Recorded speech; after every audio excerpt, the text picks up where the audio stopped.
Bismillahirrahmanirrahim.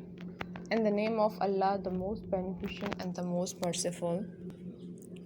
Assalamu alaikum dear students.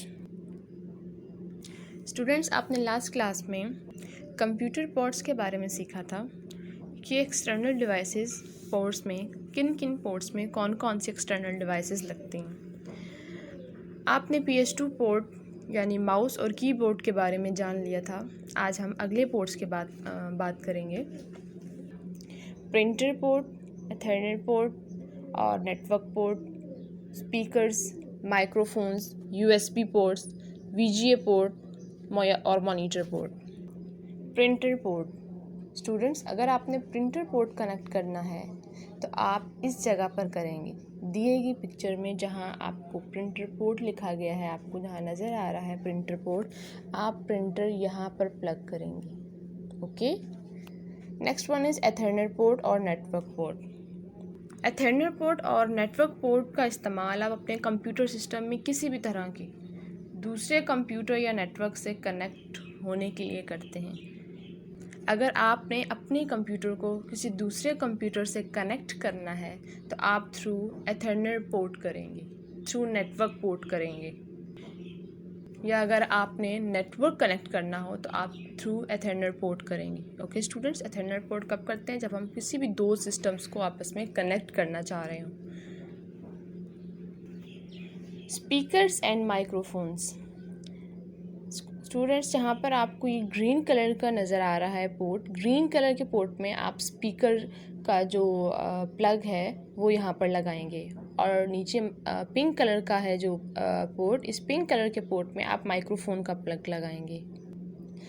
The next one is USB ports. USB के यहाँ पर दो पोर्ट्स आपको नज़र आ रहे हैं। आप USB कनेक्ट करने के लिए इन दो पोर्ट्स में आप USB इंसर्ट कर सकते हैं।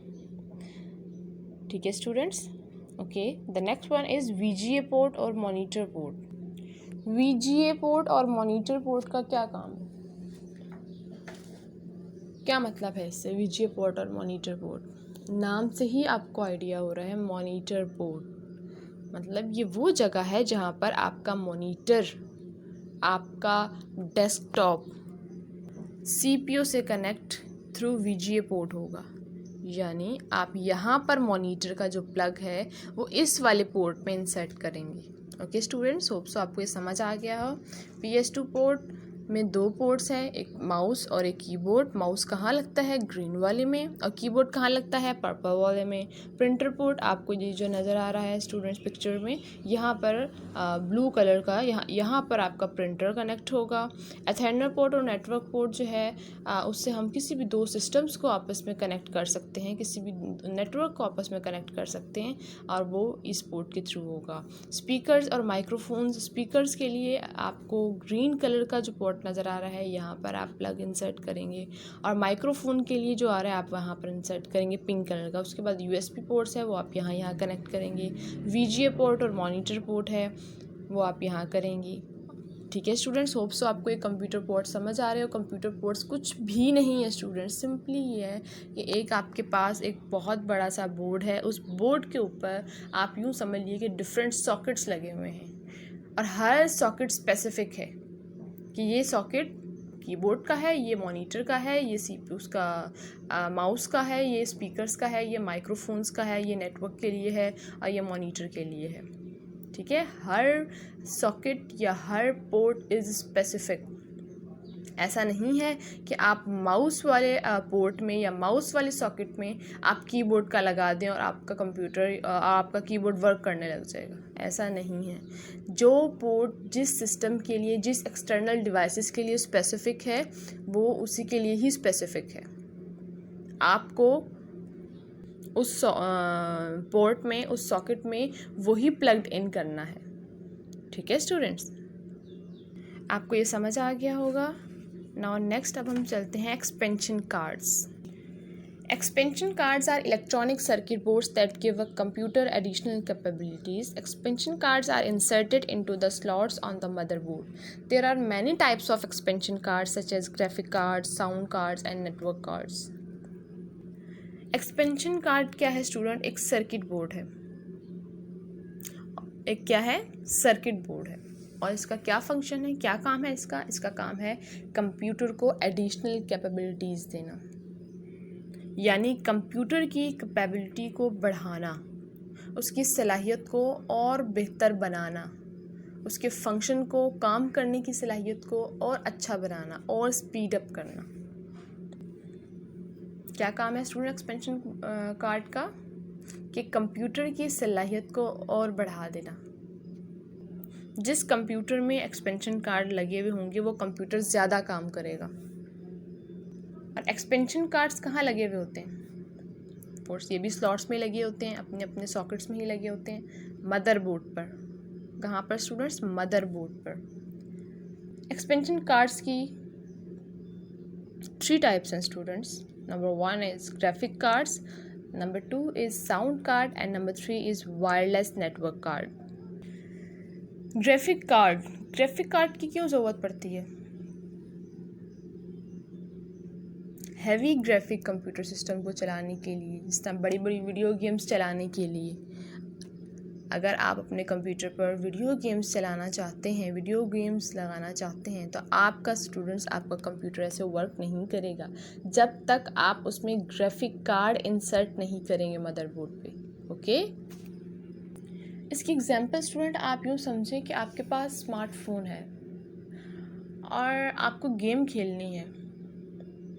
ठीक है, आपको गेम खेलनी है, तो गेम खेलने के लिए आप क्या करेंगे? कोई भी एक आपको गेम खेलनी है, आप सबसे पहले जाकर प्ले स्टोर पे उस गेम को डाउनलोड करोगे, इंस्टॉल करोगे। ठीक है, तो अब आपने क्या किया? इंस्टॉल कर लिया। इंस्टॉल करने के बाद वो गेम आपके पास आ गई। अब वो गेम आप चला सकते हैं, खेल सकते हैं। बिल्कुल। तो आपने इंस्टॉल करके क्या किया? आपने उस गेम का सॉफ्टवेयर इंस्टॉल कर लिया। ठीक है स्टूडेंट, लेकिन कंप्यूटर सिस्टम में हमें चीज़ें इंसर्ट करनी होती हैं, हमें डिवाइसेस लगानी होती है। कंप्यूटर में ऐसा नहीं है कि आपने गेम डाउनलोड कर लिया वो सिस्टम रन होने लग जाएगा। नहीं, उसके लिए ऑब्वियसली आपको इंस्टॉल करनी पड़ेगी, लेकिन उसके बाद आपको वो स्पेसिफिक कार्ड भी लगाने होते हैं। ठीक है, वो भी इंसर्ट करने होते हैं। 2 काम होते हैं कंप्यूटर पे। इंस्टॉल तो करनी है, डाउनलोड तो करनी है, लेकिन साथ में उस वीडियो गेम, अगर आपने वीडियो गेम चलानी है, वीडियो गेम खेलनी है, तो उसके लिए क्या होगा? उसके लिए आपको उससे स्पेसिफिक जो भी कार्ड है वो आपको इंसर्ट करना होगा। उसके बाद आपका कंप्यूटर चलेगा, आपके कंप्यूटर पे वीडियो गेम आएगी। ओके स्टूडेंट, फ़ोन में तो, स्मार्टफोन में आप कोई चीज़ नहीं इंसर्ट करते ना, लेकिन कंप्यूटर सिस्टम में आपको इंसर्ट करनी पड़ती है। The next one is sound cards. Sound नाम से मालूम हो रहा है स्टूडेंट कि साउंड, आवाज़ के लिए। ठीक है, तो स्पीकर वगैरह लगाने के लिए हम साउंड कार्ड यूज़ करते हैं। कौन सा कार्ड यूज़ करते हैं? साउंड कार्ड यूज़ करते हैं। किसके लिए करते हैं? स्पीकर वगैरह लगाने के लिए। हम कंप्यूटर की आवाज़ या कंप्यूटर में लगाई गई जो भी वीडियो है उसको ऊंचा सुनना चाहते हैं थ्रू स्पीकर। ठीक है, तो हम चाहते हैं कि स्पीकर हो और हम स्पीकर से सुने कोई भी चीज़ जो भी आपने कंप्यूटर पे प्ले की। ओके, तो उसके लिए क्या है? उसके लिए आपको साउंड कार्ड इंसर्ट करना होगा। ठीक है, और साउंड कार्ड क्या करेगा स्टूडेंट्स? वो साउंड कार्ड का काम है कि जो आवाज़ है वो कंप्यूटर से स्पीकर में कन्वर्ट करेगा। ठीक है, और कैसे करेगा? Through sound card. अगर साउंड कार्ड नहीं होगा तो स्पीकर में आवाज़ नहीं आएगी। ठीक है स्टूडेंट्स, तो स्पीकर में आवाज़ लाने के लिए, स्पीकर लगाने के लिए हमें क्या करना है? साउंड कार्ड इंसर्ट करना है। ठीक है, अगर हमें स्पीकर पे आवाज़ लानी है, स्पीकर पे ऊंचा सुनना चाहते हैं, ठीक है, तो हम क्या करेंगे? साउंड कार्ड इंसर्ट करेंगे। The next one is wireless network card. अपने कंप्यूटर में हम इंटरनेट नेटवर्क चलाने के लिए क्या करेंगे? यूज़ करने के लिए ऑब्वियसली स्टूडेंट्स, हम इसका भी कार्ड इंसर्ट करेंगे, तभी हमारे मॉनिटर में, हमारे सीपीयू में, हमें पूरे कंप्यूटर सिस्टम में इंटरनेट रन कर सकेगा, हम इंटरनेट को यूज़ कर सकेंगे। और कैसे कर सकते हैं? जब हम नेटवर्क कार्ड इंसर्ट करेंगे। ओके स्टूडेंट्स, अब आपको समझ आ गया होगा कि कंप्यूटर के सिस्टम में जब भी हम कोई नई चीज़ करना चाहते हैं या चाहते हैं कि ये ऐसा नहीं ऐसा हो जाए, तो उसके लिए हमें क्या करना पड़ता है? कार्ड इंसर्ट करने पड़ते हैं, और वो कार्ड स्पेसिफिक होने चाहिए अपने अपने फंक्शन के हिसाब से। ऐसा नहीं है कि आपने नेटवर्क यूज़ करना है और आप साउंड कार्ड लगा लें और आप चाहें कि साउंड कार्ड जो है वो नेटवर्क भी रन करवा दे हमारे कंप्यूटर पे। ऐसा नहीं है कि स्टूडेंट्स, अगर आपको नेटवर्क का यूज़ करना है तो आपको नेटवर्क कार्ड अपनी जगह पर जो उसकी जगह स्पेसिफिक है कि यहाँ पर नेटवर्क कार्ड लगेगा, वहाँ पर ही अगर आप उसे प्लग इन करेंगे, लगाएंगे, तो तभी आपका जो नेटवर्क है वो आपके कंप्यूटर में आ सकेगा, अदरवाइज़ नहीं। इसी तरह साउंड कार्ड है, इसी तरह ही ग्राफिक कार्ड है। ठीक है, कंप्यूटर के सिस्टम में कोई भी चीज़ नहीं करने के लिए आपको अपने कंप्यूटर सिस्टम में कार्ड्स इंसर्ट करने होते हैं, और वो कार्ड्स की अपनी स्पेसिफिक जगह होती है। ठीक है, जिस कार्ड की जो जगह है वो उसी जगह पर ही इंसर्ट करने से आपको आपका जो भी रिक्वायर्ड चीज़ है वो मिलेगी। ठीक है, और ये सारे कार्ड्स कहाँ कनेक्ट होते हैं? इन सबको एक्सपेंशन कार्ड्स कहते हैं, और ये सारे कार्ड्स मदरबोर्ड जो कि सीपीयू में मौजूद होता है, ठीक है, जो सीपीयू को बहुत बड़ी केसिंग होती है जो आपको नज़र आ रही होती है, वो उस सीपीयू में ये मदरबोर्ड लगा हुआ होता है, और उस मदरबोर्ड के ऊपर ये सब सिस्टम्स होते हैं। ओके स्टूडेंट्स, होप सो अब आपको ये अच्छे से समझ आ गया होगा। Now open up page number 4 of your text book, processor और CPU. The central processing unit CPU is the brain of a computer. It is also known as a processor. It is a square-shaped chip. The CPU handles all the instructions received from the hardware and the software of a computer. Without the CPU, a computer cannot function. CPU की form क्या है? क्या abbreviation है student CPU की? Central processing unit. Central processing unit, और इसकी short form क्या है? CPU। CPU। और CPU को यानी सेंट्रल प्रोसेसिंग यूनिट को, या फिर इसे प्रोसेसर भी कहते हैं, कंप्यूटर का ब्रेन कहा जाता है। कि CPU जो है वो कंप्यूटर का ब्रेन है, कंप्यूटर का दिमाग है। जिस तरह एक इंसानी बॉडी, एक ह्यूमन बॉडी ब्रेन के बगैर काम नहीं कर सकती, इसी तरह CPU जो है, कंप्यूटर जो है, वो CPU के बगैर काम नहीं कर सकता। और स्टूडेंट्स, आपको पता है ब्रेन का क्या काम है? मालूम है ना आपको? ब्रेन हर चीज़ को कंट्रोल कर रहा होता है, हर चीज़ के सिग्नल ब्रेन तक पहुंच रहे होते हैं। तो यही काम सारा कंप्यूटर के इस सिस्टम में CPU का है। तो जब ब्रेन ही नहीं होगा, जब ब्रेन ही वर्क नहीं करेगा, तो पूरा कंप्यूटर सिस्टम कैसे रन करेगा? डेटा कैसे प्रोसेस होगा? इनपुट कैसे होगा? फिर आउटपुट हमें कैसे मिलेगा? ये सब इम्पॉसिबल है विदाउट CPU। ओके, कंप्यूटर के हार्डवेयर और सॉफ्टवेयर से जितनी भी इंस्ट्रक्शंस, जितनी भी इंफॉर्मेशन रिसीव होती है, वो कौन हैंडल करता है? कंप्यूटर सिस्टम में कौन हैंडल करता है स्टूडेंट्स? CPU। CPU हैंडल करता है तमाम इंफॉर्मेशन जो भी उसे मिल रही है, हार्डवेयर से मिल रही है, सॉफ्टवेयर से मिल रही है, सब CPU ही प्रोसेस्ड करता है, रिसीव भी करता है और प्रोसेस भी करता है। Okay students, computer memory. A computer has a huge storage capacity known as memory. A computer needs to store data, instructions and information. Without sufficient memory, a computer cannot function properly. Data is raw facts and figures which include words and numbers. Instructions are the commands we give to the computer to process data. Information is the result of processing done by the computer. The processed data is known as information. Computer memory क्या समझ आता है student आपको इससे? Computer memory यही ना कि computer की याददाश्त, कंप्यूटर की मेमोरी, कंप्यूटर का हाफजा। बिल्कुल इसी तरह जिस तरह इंसान की मेमोरी होती है, फ़ोन की मेमोरी होती है, इसी तरह कंप्यूटर की भी मेमोरी होती है। कंप्यूटर अपनी मेमोरी में हर चीज़ सेव कर लेता है जो भी आपने डाली है। ठीक है स्टूडेंट्स? और कंप्यूटर अपनी मेमोरी में क्या क्या डालता है, क्या क्या स्टोर करता है? मेमोरी में हर चीज़ स्टोर होती है ना। आपकी मेमोरी में एक चीज़ स्टोर है, आपको पता है कि आपको बता दिया गया है कि आपके exams for example next month से होंगे, लेट्स सपोज। तो आप अपनी मेमोरी में बात स्टोर कर लेते हैं ना, सेव कर लेते हैं, और फिर आप अपने एग्ज़ाम्स की प्रिपरेशन शुरू कर देते हैं कि नेक्स्ट मंथ हमारे पेपर होने वाले हैं। आपको बार बार याद नहीं दिलाना पड़ता ना कि पेपर हैं, पेपर हैं, पेपर हैं, पेपर हैं। आपको बता दिया जाता है ना, आप उस बात को सेव कर लेते हैं, स्टोर कर लेते हैं अपनी मेमोरी में। इसी तरह स्टूडेंट्स कंप्यूटर की भी मेमोरी है।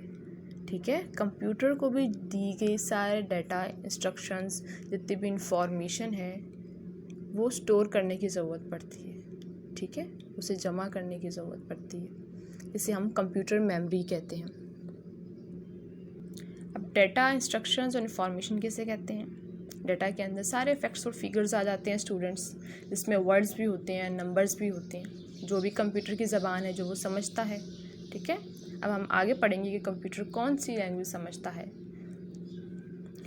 और इंस्ट्रक्शंस क्या होती हैं स्टूडेंट्स? इंस्ट्रक्शंस वो कमांड्स होती हैं, वो ऑर्डर्स होते हैं जो हम कंप्यूटर को देते हैं कि आपने ये करना है। हम कंप्यूटर में डाल देते हैं ना, इनपुट कर देते हैं ना, वो हम क्या कर रहे हैं? उसे इंस्ट्रक्शंस दे रहे हैं, हिदायत दे रहे हैं, कमांड दे रहे हैं, ऑर्डर दे रहे हैं। ठीक है, कंप्यूटर को कि ये करना है, ये चाहिए हमें, तो उसे हम इंस्ट्रक्शंस कहते हैं। और information, what is information student? वो डेटा जो प्रोसेस हो रहा हो, और कहाँ प्रोसेस हो रहा हो? CPU में। कहाँ प्रोसेस हो रहा हो? प्रोसेसिंग कहाँ होती है? CPU में, उसे हम इंफॉर्मेशन कहते हैं। ठीक है, यानी जितनी भी प्रोसेसिंग, जितने भी जो भी हमने उसे इनपुट दिया, बताया कंप्यूटर को, इंस्ट्रक्शंस दी, वो प्रोसेसिंग हो रहा है, उस प्रोसेसिंग के रिजल्ट में हमें जो चीज़ मिलती है उसे हम इंफॉर्मेशन कहते हैं। ठीक है, और प्रोसेसिंग कौन करता है? कंप्यूटर करता है। कंप्यूटर का कौन सा पार्ट करता है? CPU करता है। ठीक है स्टूडेंट्स, होप सब आपको अच्छे से समझ आ गया होगा कंप्यूटर मेमोरी क्या होती है, डाटा, इंस्ट्रक्शंस और ये इन्फॉर्मेशन जितनी टर्म्स है आपको अच्छे से समझ आ गई होंगी। Measuring computer memory. Computer memory has its own measuring units. A digital computer represents data in a binary number system. Text, numbers, pictures, audio, video, or any form of information can be converted into binary digits, each of which has a value of 0 or 1. The smallest measuring unit of memory is called a bit. The following table shows different units of computer memory. Computer memory के अपने measuring units होते हैं। ठीक है students, और computer हमेशा binary digits समझता है। कंप्यूटर कौन सी लैंग्वेज समझता है? कौन सी समझता है? बाइनरी डिजिट्स, दैट इज़ 0 और 1। ठीक है, 0 और 1, ये लैंग्वेज, ये ज़बान, ये नंबर कंप्यूटर समझता है। जिस तरह हम उर्दू समझते हैं, इंग्लिश समझते हैं। ठीक है स्टूडेंट्स, हम आराम से अपनी बात उर्दू और इंग्लिश में कर सकते हैं क्योंकि हमें उर्दू और इंग्लिश आती है। ठीक है, तो इस तरह हमारी ज़बानें कौन सी हुई समझने की? उर्दू और इंग्लिश। अब हम किसी भी कंट्री में जाएंगे, हमें वो लैंग्वेज नहीं आती उस कंट्री की। हम टर्की जाते हैं स्टूडेंट्स, हमें टर्किश नहीं आती फॉर एग्जांपल। ठीक है, लेट्स सपोज, तो हम क्या कहेंगे? हम यही कहेंगे ना कि हम यही एक्सपेक्ट भी करेंगे कि हमसे इंग्लिश में बात की जाए, या तो फिर हम वो लैंग्वेज सीख लेंगे या फिर ये है कि हमसे इंग्लिश में बात की जाए। ठीक है, क्योंकि इंटरनेशनल लैंग्वेज इंग्लिश है, तो हमें टर्किश तो नहीं आती ना, तो अब हम क्या कहेंगे? यही कि मतलब कम्युनिकेशन का जो ज़रिया है उसे इंग्लिश में बनाया जाए। जो भी बात करनी है वो अब इंग्लिश में की जाए ताकि समझ आ सके। उर्दू तो हमारी ज़बान है ना, नेशनल लैंग्वेज है ना पाकिस्तान की उर्दू ज़बान। हर एक को उर्दू तो, जिस हमें टर्किश नहीं आती, टर्की वालों की ज़बान नहीं आती, इस तरह हमें जो है उन्हें हमारी ज़बान नहीं आती होगी। ठीक है, तो अब आपका जो समझना है, अब आप कौन सी ज़बान समझते हैं, उर्दू और इंग्लिश। और उर्दू तो इंटरनेशनल लैंग्वेज नहीं है, तो अब आप अपनी बात इंग्लिश में करेंगे तो अब ये कहा जा सकता है कि आप इंग्लिश समझते हैं। ठीक है, तो इसी तरह जिस तरह आप टर्की जाकर या किसी और मुल्क में जाकर उनकी ज़बान नहीं समझ सकते जब तक आप वो ज़बान सीख ना लें, ठीक है, वो लैंग्वेज सीख ना लें, इसी तरह कंप्यूटर भी एक ही ज़बान समझता है। वो ज़बान, वो लैंग्वेज बाइनरी नंबर्स हैं। ठीक है, that is 0 and 1। Okay students, तो हम जो भी इंफॉर्मेशन कंप्यूटर में इनपुट करते हैं, टेक्स्ट की फॉर्म में, नंबर्स की फॉर्म में, पिक्चर्स हैं, ऑडियोज़ हैं, वीडियो है, या कोई भी और भी किसी भी फॉर्म की वो भी इंफॉर्मेशन है, वो कंप्यूटर क्या करता है, उसको अपनी ज़बान में कन्वर्ट कर लेता है। ठीक है, अपनी ज़बान में कन्वर्ट कर लेता है, और उसकी अपनी ज़बान कौन सी है स्टूडेंट्स, बाइनरी डिजिट्स। ठीक है, और जिसकी वैल्यू क्या है, 0 और 1। हम तो इनपुट दे रहे हैं, हम तो इंग्लिश में टाइप कर रहे हैं, नंबर्स में कर रहे हैं, टेक्स्ट कर रहे हैं। ठीक है, हमारे पास कंप्यूटर में सेव है, वीडियो सेव है, ऑडियो सेव है, वो सब कंप्यूटर 0 और 1 में कन्वर्ट करता है उन सब चीज़ों को। आपने देखा होगा स्टूडेंट्स कि चाइना हमारा दोस्त मुल्क है, हमसाया मुल्क भी है, दोस्त मुल्क भी है, लेकिन जब भी हमारे मिनिस्टर्स और प्राइम मिनिस्टर, ज़्यादातर प्राइम मिनिस्टर चाइना जाते हैं, या चाइना का कोई एम्बेसडर पाकिस्तान आ जाता है, तो चाइना के मिनिस्टर या चाइना के एम्बेसडर और पाकिस्तान के जो प्राइम मिनिस्टर हैं या कोई और भी मिनिस्टर है, ठीक है, इनकी जो कम्युनिकेशन का मोड है वो क्या होता है। ऑब्वियसली चाइना से आया हुए वज़ीर, चाइना से आए हुए मिनिस्टर इंग्लिश चाइनीज़ का बोलेंगे। ठीक है, क्योंकि उनकी लैंग्वेज है, और हमें चाइनीज़ नहीं आती। तो हमारे प्राइम मिनिस्टर ने या किसी भी मिनिस्टर ने जिनसे मुलाकात हो रही है उनकी चाइनीज़ से, तो क्या होगा, हम लोग क्या करते हैं, आपने देखा होगा स्टूडेंट्स, न्यूज़ में, टीवी स्क्रीन पर एक ट्रांसलेटर मौजूद होता है। वो ट्रांसलेटर इंग्लिश भी जानता है और चाइनीज़ भी जानता है। ठीक है, उसे दोनों लैंग्वेज आती हैं। अब चाइनीज़ जो भी मिनिस्टर आए हुए हैं वो जो कहेंगे चाइनीज़ में, वो ट्रांसलेटर जो है वो पहले समझेगा। ठीक है, उन्होंने जो बात कही उसे समझ आ गई चाइनीज़ में। ठीक है, अब उस ट्रांसलेटर का काम ये है कि वो चाइनीज़ को इंग्लिश में कन्वर्ट करेगा, और इंग्लिश में कन्वर्ट कर कर पाकिस्तानी प्राइम मिनिस्टर को समझाएगा, बताएगा कि ये कहा है उन्होंने। ठीक है स्टूडेंट्स, तो सेम यही बात कंप्यूटर की है कि हम कंप्यूटर में text, numbers, pictures, audios, videos या किसी भी और फॉर्म की इंफॉर्मेशन जो भी डालते हैं, वो कंप्यूटर उसे अपनी बाइनरी डिजिट में, अपनी जो उसकी ज़बान है उसमें कन्वर्ट कर लेता है। ठीक है, और मेमोरी का, कंप्यूटर मेमोरी का जो सबसे छोटा यूनिट है, ठीक है, सबसे छोटा स्मॉलेस्ट मेजर यूनिट, वो बिट है, bit, BIT, bit. Okay students, ये टेबल देख लेते हैं हम। The following table shows different units of computer memory. Computer memory को मेजर करने के लिए यूनिट्स रखे गए हैं। ठीक है students, bit is the smallest unit of memory. 4 bits is equal to 1 nibble, यानी 4 बिट्स जो है वो 1 निबल के बराबर हैं, या आप यूँ कह लें कि 1 निबल जो है वो 4 बिट्स के बराबर है। ठीक है, इसमें स्टूडेंट्स कोई मुश्किल बात नहीं है। इसकी एग्जांपल यूँ समझ लीजिए कि 12 एग्स हैं। ठीक है, अगर मैं यहाँ लिख दूँ 12 eggs is equal to 1 dozen, तो आपको समझ आ गई कि 12 अंडे हों तो 1 दर्जन कहा जाता है। या अगर मैं यूँ कह लूँ कि 1 दर्जन में 12 अंडे होते हैं, 12 eggs is equal to 1 dozen, और मैं ये भी कह सकती हूँ कि 1 dozen is equal to 12 eggs. Same यही बात है यहाँ पर। ठीक है, कि 4 bits is equal to 1 nibble, और 1 nibble is equal to 4 bits. Next is 8 bits is equal to 1 byte, कि अगर 8 बिट्स हों तो वो 1 बाइट के बराबर होता है, या फिर यूँ कह लें कि 1 बाइट हो तो वो 8 बिट्स के बराबर होता है।